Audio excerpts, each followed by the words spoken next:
Good day, everyone, and welcome to another interesting class on Criminal Law 1, PUL 341. I am your facilitator for this class. Dr. Akujobi Alero is my name. Today, we shall generally be looking at defenses generally. What are defenses and why are they necessary in criminal trials? We have spoken the other time on criminal responsibility.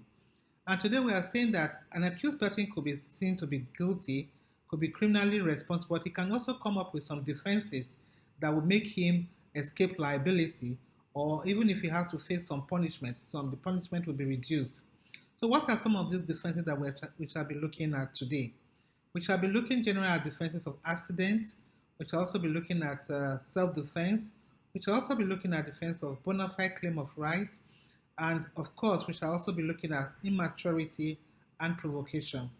The essence of some of these defense, like I've said, is to see to what extent an accused person that has raised some of these defense, to what extent is he liable? Is he totally liable? Can he be exonerated from the offense by raising any of these defenses? This we shall see as we go along.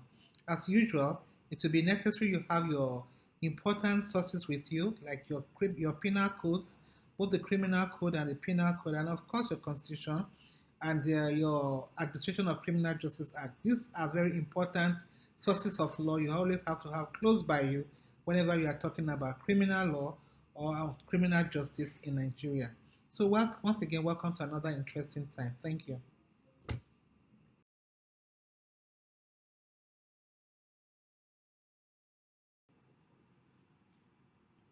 Good day, everyone, and welcome to another exciting moment with criminal law. Today, we shall be looking at topic 4 on PUL 341. I'm Dr. Alera Akujobi, your facilitator for this course. We shall generally be looking at general defenses today, and we shall be looking at defenses such as accidents, bona fide claim of rights, and other defenses as the time goes on. Now, what do we mean by accidents? Normally, as we discussed the other time, criminal law normally prescribes criminal responsibility on persons that have found wanting or that have committed an offense. And such person can come out with different types of defenses available to them. One of such defenses is accident. The defense of accident is provided for under Section 24 of the Criminal Code and Section 48 of the Penal Code, and basically provides that a person is not criminally responsible for an event which occurs by accident or by an event which occurs unwillingly. In Akwa and the state, it was defined to mean an event that occurs without apparent cause, unexpected, and unforeseen cause or event, something that happens unintentional, that happens by chance. Again, the definition has also been provided in other cases as in Adem Lumola and the state, where it was also seen as an unwilled act, or it means an event without fault of the person alleged to have caused it. So, in this and so many other cases that also talks about the defense of accident, which I find that what is most important is that the event is not other than a voluntary act, but which result is unforeseen. And then the consequences are also unintended. So we can see that basically when we are defining an accident, what we shall be looking at is the event, did it occur by chance? The event, was it foreseeable or was not foreseeable by the accused person? And also, did he foresee the consequences of his conduct? It is also an unintended event arising from the outcome or omission in establishing the defense. Now, let's look at what the court takes into consideration in looking at whether an act or a conduct of a person will amount to an accident. Normally, the court must look into account of all the relevant facts and circumstances surrounding the case. This is because accident generally is a question of facts and not law. So it's important that the court also use the reasonable man test, which is an objective test, in determining whether the accused person is guilty or is not guilty.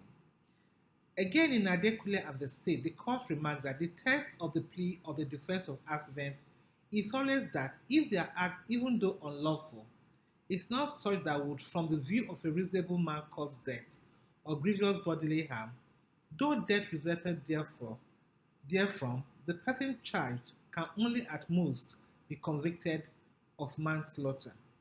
So what we're trying to say here is that where in the at the long run, you find out that even though it's an unlawful act, but of course, from a reasonable point of from the reasonable point of view, it's not something ordinary that should cause death, but death still resulted from that.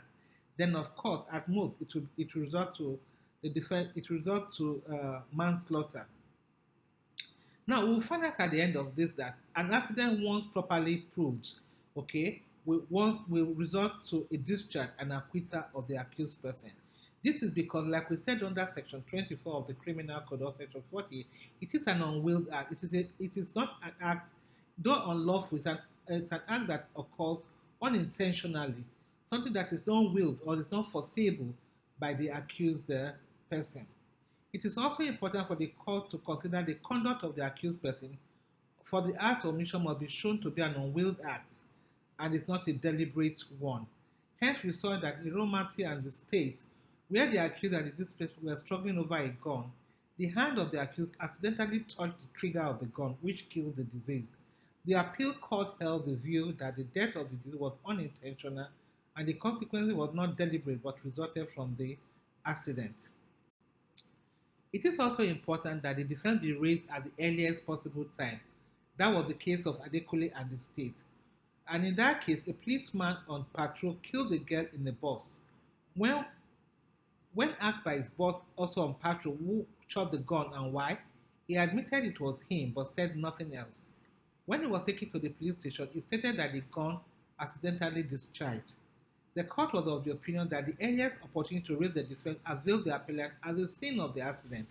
The fact that the defense was not outraged instantly until much later in his written statement shows quite clearly that what he raised is not a defense of accidental discharge, but something else entirely that arose from his own imagination.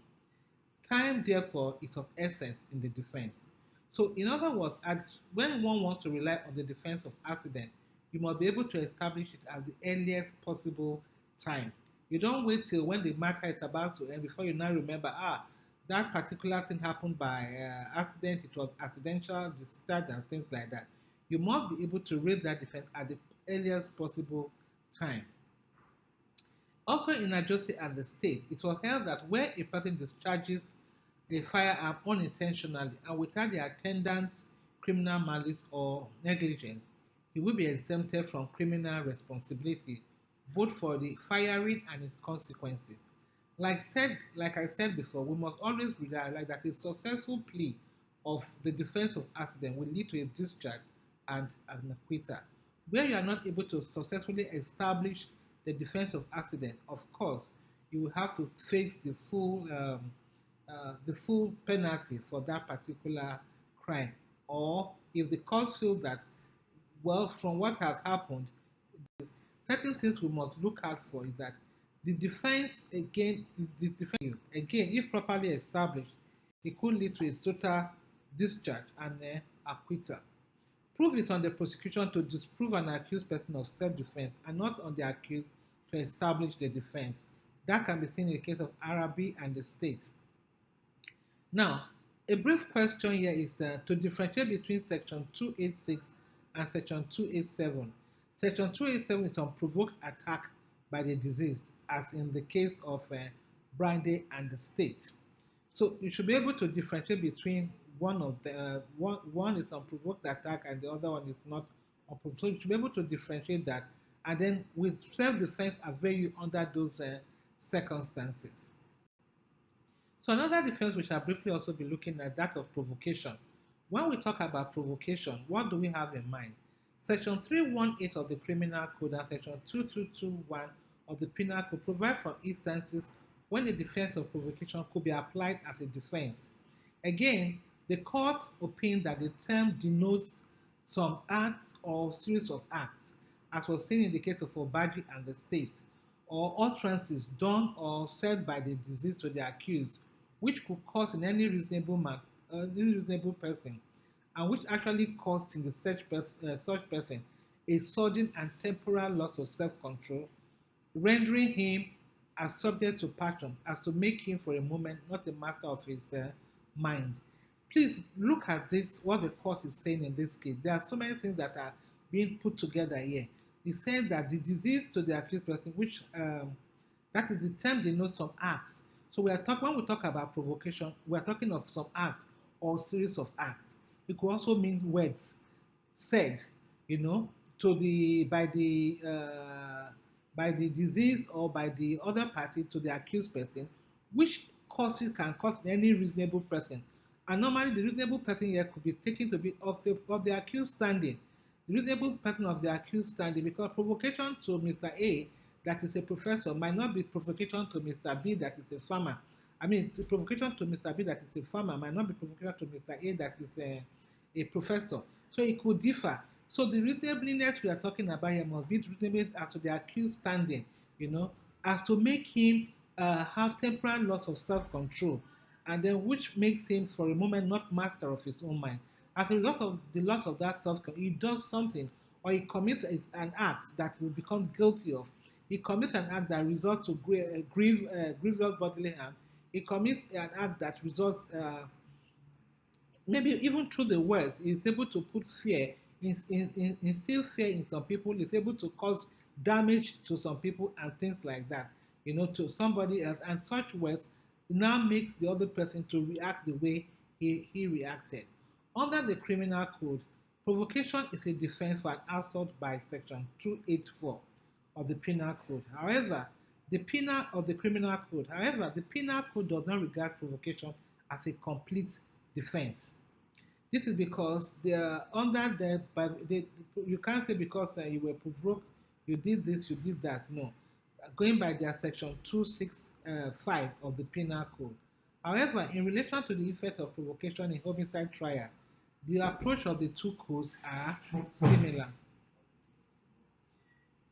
So now, again, we shall look at the effects. What are the effects of provocation? Again, provocation is a kind of defense that, if successfully raised, can reduce the punishment or totally excuse the accused person.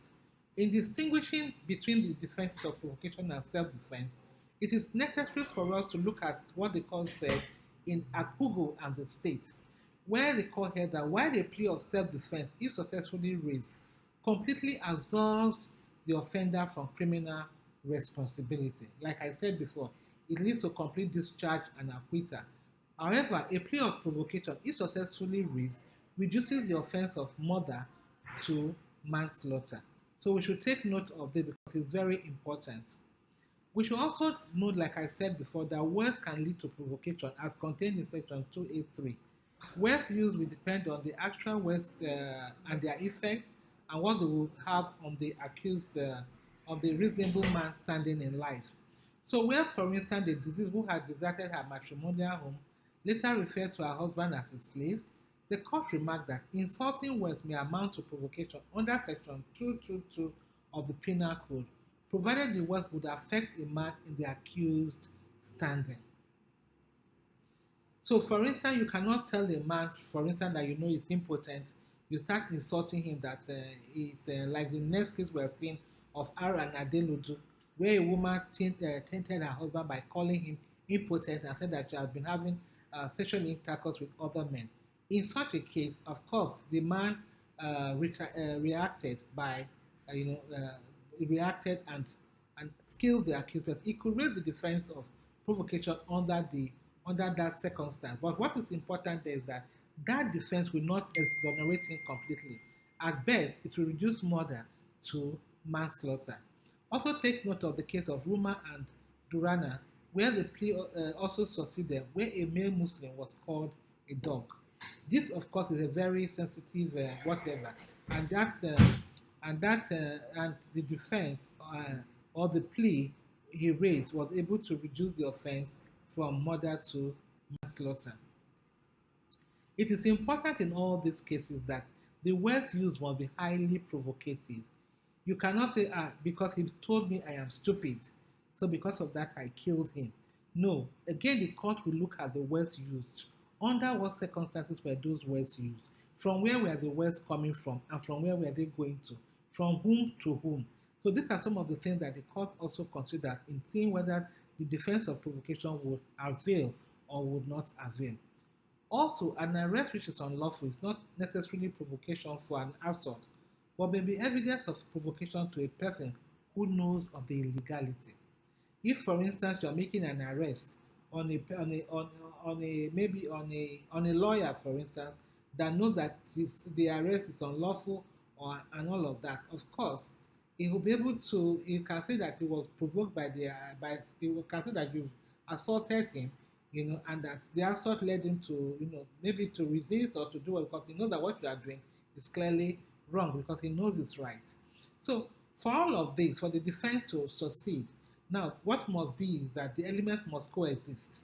That is this element of proportionality, necessity, unavailable, inability to escape, and things like that must coexist. Okay, and that the if the provocation is as a result of unlawful act, it will be rejected. For instance, you cannot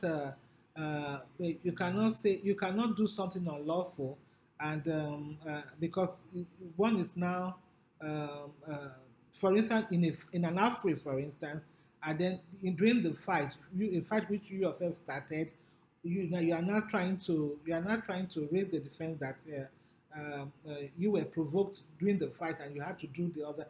Don't forget that what led to the provocation in the first place was an unlawful act. Where such is able to be established, of course, the provocation will not avail you. It is also important that the provocation is, if you are reacting, it must be instantaneous. It must be something that you do. It's not something that follows the attack immediately. You don't say that you were provoked in the morning, and you fail to do something, and come back later in the evening to say he slapped me in the morning, and now I'm still angry, and because of that, I want to do something back to him. No, that defense at that point in time will be rejected by the court. So it is also important to know that the plea will be rejected when the accused himself seeks to be provoked, so as to create an excuse for visiting violence on the victim. So these are some of the things that we'll look out for under the defense of provocation. Now, shortly, we shall also look at the defense of bona fide claim of right. What do we mean by bona fide claim of right? This again refers to trying to protect interest in property, trying to claim what you genuinely, what you honestly believe that is yours under the circumstance. So the defense normally relates to offenses of stealing, robbery, demanding with menace with intent to steal, and malicious damage to property. And it's so provided for in section 25. Sorry, I have section 23. It should be section 25 of the Criminal Code. Now, the thrust of the section is that if in asserting a bona fide claim, a bona fide right, a person commits an offense, he is not liable. Two operative phrases from the section are that the offense relates to property. For you to be talking about bona fide claim of right, you must be referring to a property that, for instance, you genuinely and reasonably believe are yours, and that in the exercise of your honest claim without intention to defraud, you are doing all you possibly can in order to claim it. Now, you must also be able to show that you had, like I said, a lawful claim. It does not matter if it is found later that your belief is wrong, provided you are able to prove by evidence that your belief was genuine, your belief was honest, and that you had no intention to defraud. So, with respect to abandoned property, it was held in the case of R. and Nicholas that a bona fide taking of goods apparently abandoned cannot be convicted of, such a person cannot be convicted of stealing. We saw this when we were talking about stealing, where, for instance, you go and take goods that have been abandoned. Of course, you cannot be convicted of stealing. Another case that you should also have in mind in this is that of R. and Nwakere. I didn't have it. I don't have it here, but you can also include that you can also take that home. R and the case of Nwakere. It's also a case on the defense of bona fide claim of right. Now, in Shita Nguta and COP, the accused believed themselves to have the right to seize the property. It was held to be immaterial whether or not they had the right to do so. It is enough if they honestly believe that they have the right to do so. So this is another defense again under section 25 of the Criminal Code that you can always make claim to in order an accused person can always make claim to in order to escape or criminal responsibility. Now, we'll briefly look at also immaturity, the defense of immaturity. When can it be raised?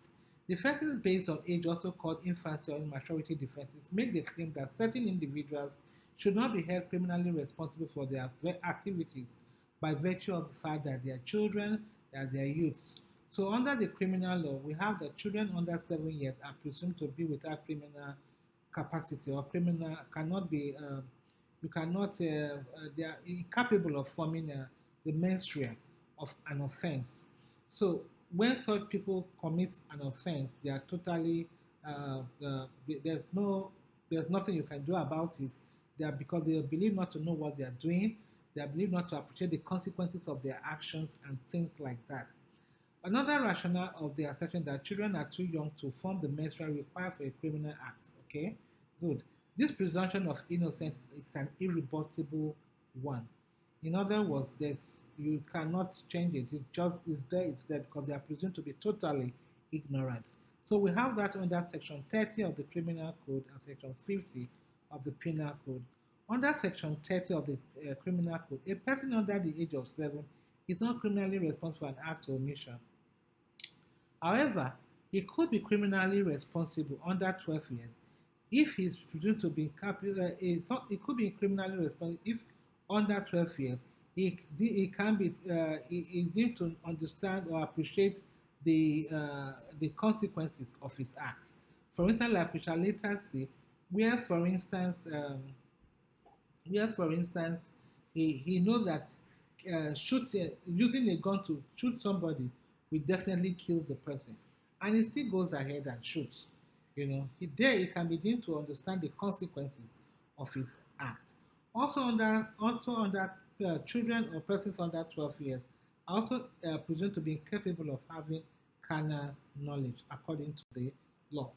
Now, an example of dully incapacity, that is not being able to know, to appreciate or to know the capacity, not being able to know that what was doing is wrong, is where a husband, in the case of Walter and Lawrence, where a husband and wife were charged with receiving a tricycle from their son, who was 7 years old, and knowing it to have been stolen.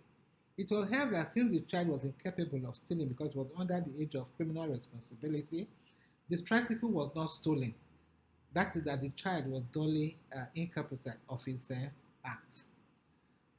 The test is clearly subjective, for the child must know that his act was gravely wrong. So, a child that grows up in an environment where crime is the in thing will imagine the conduct as right, even though he realizes that the law forbids it.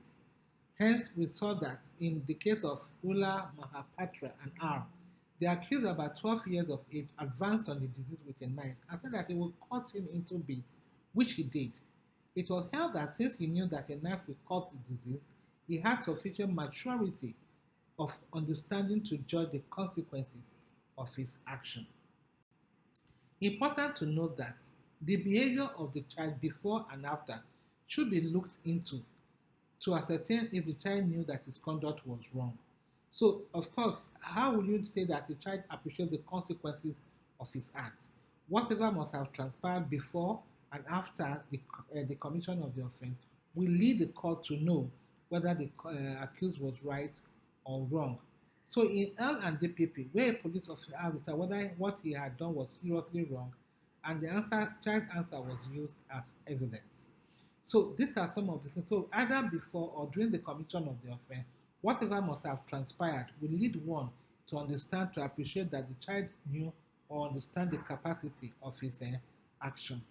Now, a child is a person under our law under 14 years of age. This we can see under our provisions of our act, the under the ACJA, and also under some of our statutes.